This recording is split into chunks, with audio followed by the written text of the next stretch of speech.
ನಮಸ್ಕಾರ ವೀಕ್ಷಕರೇ, ನೀವು ನೋಡ್ತಾ ಇದ್ದೀರಾ ವಿಶ್ವವಾಣಿ ಮನಿ. ನಾನು ಕೇಶವ್ ಪ್ರಸಾದ್. ವೀಕ್ಷಕರೇ, ನೀವು ಸಾಮಾನ್ಯವಾಗಿ ಬ್ಯಾಂಕ್ ಇರ್ಬೋದು ಅಥವಾ ಕೋಆಪರೇಟಿವ್ ಬ್ಯಾಂಕ್ ಇರ್ಬೋದು ಅಥವಾ ಖಾಸಗಿ ಪ್ರೈವೇಟ್ ಇರ್ಬೋದು, ಈ ಥರ ಬೇರೆ ಬೇರೆ ಬ್ಯಾಂಕ್ಗಳಲ್ಲಿ ನಿಮ್ಮ ದುಡ್ಡನ್ನು ಇಡ್ತೀರಾ, ಠೇವಣಿ ಇಡ್ತೀರಾ. ಲಕ್ಷಾಂತರ ರೂಪಾಯಿಗಳ ದುಡ್ಡು ಇಟ್ಟಿರ್ಬೋದು. ಆದರೆ ಆ ಠೇವಣಿಗೆ ಈಗ ಒಂದು ವೇಳೆ ಆ ಬ್ಯಾಂಕ್ ಅಥವಾ ಕೋಆಪರೇಟಿವ್ ಬ್ಯಾಂಕ್ ಅಕಸ್ಮಾತ್ ಆರ್ಥಿಕ ಸಂಕಷ್ಟಕ್ಕೀಡಾಗಿ ಆರ್ಥಿಕ ಬಿಕ್ಕಟ್ಟಿಗೆ ಗುರಿಯಾಗಿ ಅದು ಮುಚ್ಚುವಂತಹ ಪರಿಸ್ಥಿತಿ ಬರಬೇಕಂತ ನಾವೇನು ಹೇಳ್ತಾ ಇಲ್ಲ, ಬಂದರೆ ನೀವು ಇಟ್ಟಿರುವಂತಹ ಲಕ್ಷಾಂತರ ರೂಪಾಯಿಗಳ ಹಣ ಏನಾಗುತ್ತೆ, ಅದೇನಾದರೂ ವಾಪಸ್ ಬರುತ್ತಾ, ಅದಕ್ಕೆ ಯಾರು ಜವಾಬ್ದಾರರು, ಎಷ್ಟು ಹಣ ವಾಪಸ್ ಬರ್ಬೋದು, ಅದಕ್ಕೆ ಏನಾದರೂ ಇನ್ಶೂರೆನ್ಸ್ ಕವರೇಜ್ ಇದೆಯಾ, ಇತ್ಯಾದಿ ಎಲ್ಲ ಅಂಶಗಳನ್ನು ಇವತ್ತಿನ ವಿಶೇಷ ಎಪಿಸೋಡನ್ನು ನಾವು ತಿಳ್ಕೊಳ್ಳೋಣ. ಇದಕ್ಕಾಗಿ ನಮ್ಮ ಜೊತೆ ಇವತ್ತು ಹಣಕಾಸು ತಜ್ಞರಾದ BN ಭರತ್ ಅವರು ನಮ್ಮ ಜೊತೆ ಇದ್ದಾರೆ. ಅವರು ಈ ಪ್ರಶ್ನೆಗೆ ಸಂಬಂಧಪಟ್ಟಂತೆ ಎಲ್ಲ ಮಾಹಿತಿಗಳನ್ನು ನಿಮಗೆ ನೀಡಲಿದ್ದಾರೆ. ಬನ್ನಿ ಕಾರ್ಯಕ್ರಮವನ್ನು ವೆಲ್ಕಮ್ ಮಾಡೋಣ. ನಮಸ್ಕಾರ ಭರತ್ ಅವರೇ. ನಮಸ್ಕಾರ. ಅಂದಹಾಗೆ ಇವತ್ತಿನ ಕಾರ್ಯಕ್ರಮ ಬಹಳ ವಿಶೇಷ ಅಂತ ಅನ್ನಿಸ್ತಾ ಇದೆ ನನಗೆ. ಯಾಕಂದರೆ ಎಲ್ಲರೂ ಕೂಡ ಬಹಳ ವಿಶ್ವಾಸಾರ್ಹ ಅನ್ನುವ ಒಂದು ನೆಲೆಗಟ್ಟಿನಲ್ಲಿ ಬ್ಯಾಂಕ್ಗಳಲ್ಲಿ ದುಡ್ಡನ್ನು ಇಡ್ತಾರೆ. ಎಟ್ ದ ಸೇಮ್ ಟೈಮ್ ಅಕಸ್ಮಾತ್ ಬ್ಯಾಂಕಿಗೆ ಏನಾದರೂ ಆರ್ಥಿಕ ಸಂಕಷ್ಟಕ್ಕೀಡಾಗಿ ಬ್ಯಾಂಕ್ ಮುಚ್ಚುವಂತಹ ಸಂದರ್ಭ ಬಂದರೆ ಅವರು ಇಟ್ಟಿರುವಂತಹ ಗ್ರಾಹಕರು ಸಾವಿರಾರು ಮಂದಿ ಇರ್ತಾರೆ. ಅವರು ಇಟ್ಟಿರುವಂಥ ಹಣಕ್ಕೆ ಏನು ರಕ್ಷಣೆ ಇದೆ ಅನ್ನೋದ್ರ ಬಗ್ಗೆ ಇವತ್ತಿನ ವಿಶೇಷ ಎಪಿಸೋಡ್ ನಾವು ತಿಳ್ಕೊಳ್ಳೋಣ ಅಂತ. ಏನು ಹೇಳ್ತೀರಾ ಅಂತ ಇದಕ್ಕೆ? ಖಂಡಿತ.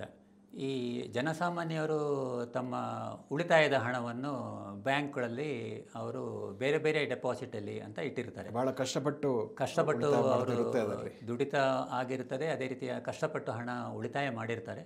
ಮುಂದೆ ತಮ್ಮ ಅನುಕೂಲಕ್ಕೆ ಬೇಕಾಗುತ್ತೆ, ಮುಂದೆ ಕಷ್ಟದಲ್ಲಿರುವಾಗ ಬೇಕು ಅಂತ ಹೇಳೋ ದೃಷ್ಟಿಯಿಂದ ಬ್ಯಾಂಕ್ಗಳಲ್ಲಿ ಹಣ ಉಳಿತಾಯ ಮಾಡ್ತಾರೆ.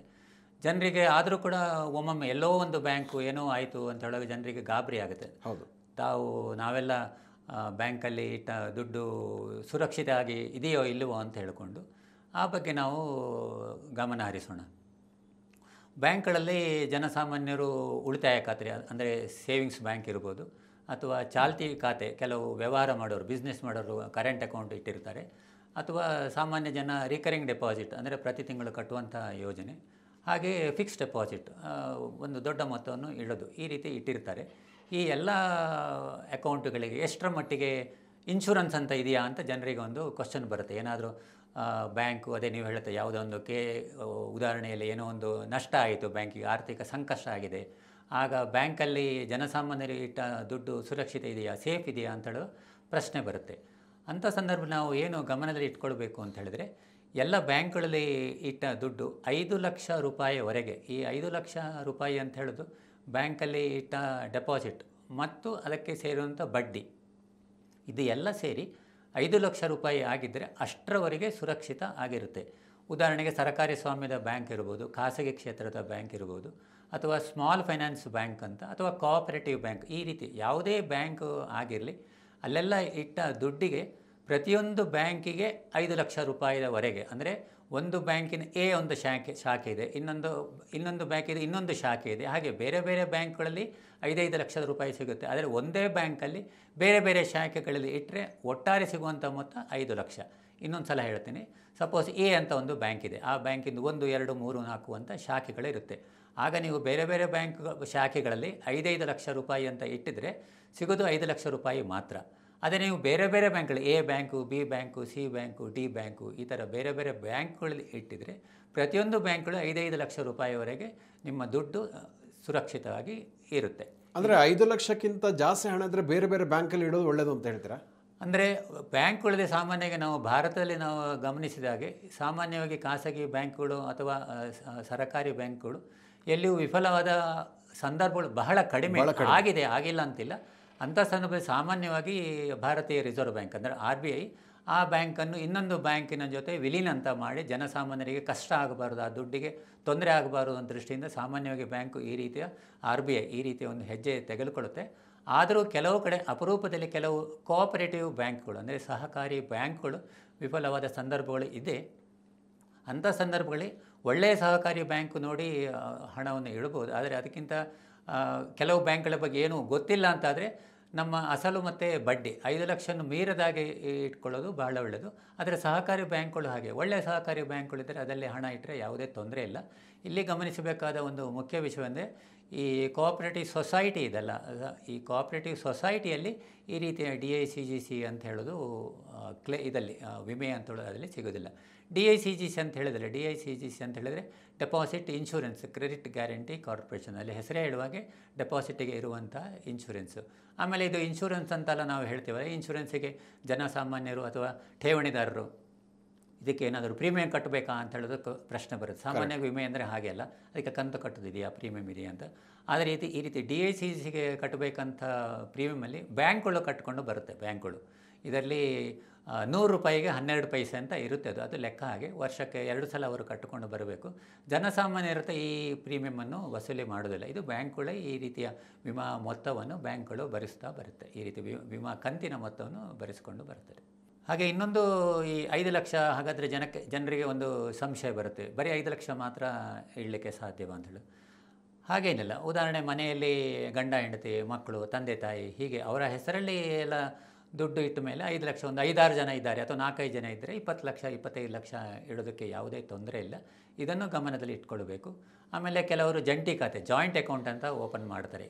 ಒಂದು A ಮತ್ತು B ಅಂತ ಜಾಯಿಂಟ್ ಅಕೌಂಟ್ ಮಾಡಿರ್ತಾರೆ.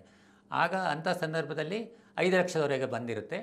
A ಮತ್ತು B ಅಂತ ಇದ್ದರೆ, ಅಥವಾ B ಮತ್ತು A ಅಂತ ಮಾಡಿರುತ್ತೆ, ಅಥವಾ B ಮತ್ತು C ಅಂತ ಆಗ ಆ ಅಕೌಂಟಿಗೆ ಕೂಡ 5 ಲಕ್ಷ ರೂಪಾಯಿ ಅಂತ ಇನ್ಶೂರೆನ್ಸು ಬರುತ್ತೆ. ಅಷ್ಟರ ಮಟ್ಟಿಗೆ ಸೇಫ್ ಆಗಿರುತ್ತೆ. ಇದನ್ನು ಗಮನದಲ್ಲಿಟ್ಕೊಳ್ಬೇಕು.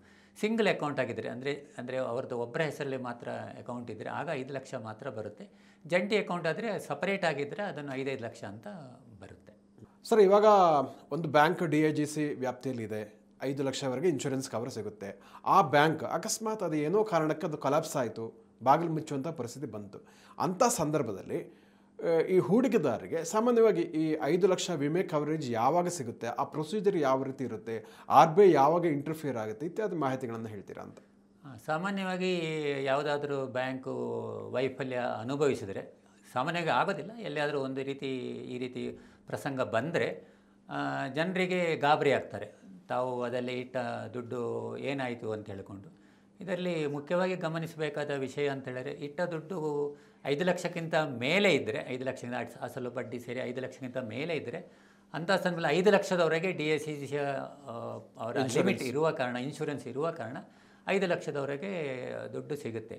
ಆಮೇಲೆ ಈಗ RBI ಅದಕ್ಕೆ ಇಂಟರ್ಫಿಯರ್ ಆಗಿ ಬ್ಯಾಂಕು ಈ ಥರ ವೈಫಲ್ಯ ಅನುಭವಿಸಿದೆ ಅಂತೇಳಿ ಅದನ್ನು ಮುಚ್ಚುವ ನಿರ್ಧಾರ ತೆಗೆದುಕೊಂಡ್ರೆ, ಇವತ್ತು ಬ್ಯಾಂಕಲ್ಲಿ ಹೋಗಿ ಆ ದುಡ್ಡು ಬೇಕು ಅಂದರೆ ಕೂಡಲೇ ಹೋದರೆ ಸಿಗೋದಿಲ್ಲ ಅದು. ಯಾಕಂದರೆ ಅವರು ಅದರ ಪ್ರೊಸೀಜರಲ್ಲಿ ಎಷ್ಟು ಜನದ ಡೆಪಾಸಿಟ್ ಇದೆ ಇದೆಲ್ಲ ನೋಡಿಕೊಂಡು, ಅದನ್ನು ಎಲ್ಲ ನೋಡಿಕೊಂಡು, ಜನರ ಕ್ಲೇಮ್ ನೋಡಿಕೊಂಡು ಅವರು ಆ ದುಡ್ಡನ್ನು ವಾಪಸ್ ಮಾಡ್ತಾರೆ.